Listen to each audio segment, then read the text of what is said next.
So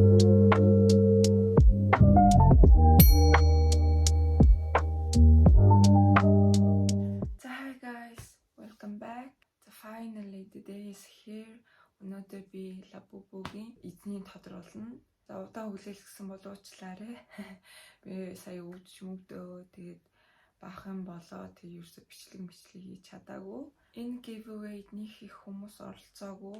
Тэгээд би тэрэнд нь амар баярлж байна. Яг бол их хүмүүс оролцсон бол надад хэцүү байхаасан. Яг бол би болвол ингээ бүгдэнд нь би ингээ өгчмөр байна. Даанч надад хоёрхан байгаа болохоор хоёр хүнд л өгч чадна. За одоо тэгвэл шууд хэлцгээе. Би ингээ юу яатсан энэ Wheel of Names гээд ишээ ороод тэгээд би оролцох хүмүүсийнхаа нэрнүүдийг бичээд ингээд хийцэн байгаа. Тэгээд энэ ингээ сонгож өгнө. Тэгээд ингэж тийм fair and square яан гээд би ингэж бичлэг хийж ин. Тэгээд таанаас ингээ харуулах гад энэ голдон дараад чангалаат. Жаа өрт тийм үү. Good. За дарлаа.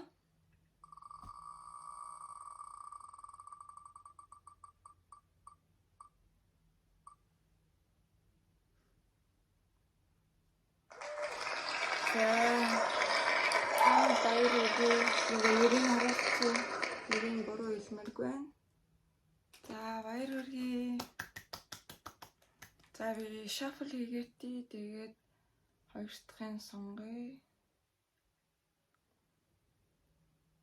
За. Одоо хоёр дахь нь.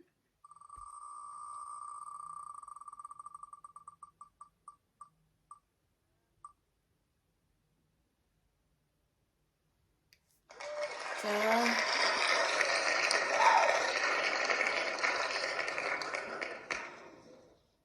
хоёрдоо баяр хүргэе. Би одоо удахгүй хоёрлоо DM бичин тэгээд энийг явуулна. Тэгээд би энэ хэр удахын сайн мэдэхгүй байна. Шведэс явж байгаа юм чин сар болох юм уу? Яг нэг тэр аваар л байж магадгүй гэж бодож байна. За дахиад баяр хүргэе. Тэгээд хожоогүй хүмүүс don't be sad. Би тэгж яагаад нэг юм giveaway хийн. Будаг мудаг ч юм уу те. Тэгээд миний бичлэгүүдийг үзэж байгаарай. Бүгдэнд нь баярлалаа оролцсон. Би бас зөндөө хүмүүсийг оролцуулаагүй яагаад гэвэл заримнууд нь fake аккаунт байсан. Тэгээд би бичээд үлдээсэн байсан. Fake аккаунтаар болохгүй шүү гээд. Тийм. Тэрийг хэлэх гээд. За энэ бичлэгийг үзсэнд маш их баярлалаа. Тэгээд даачийн бичлэгэн дээр уулзцгаая.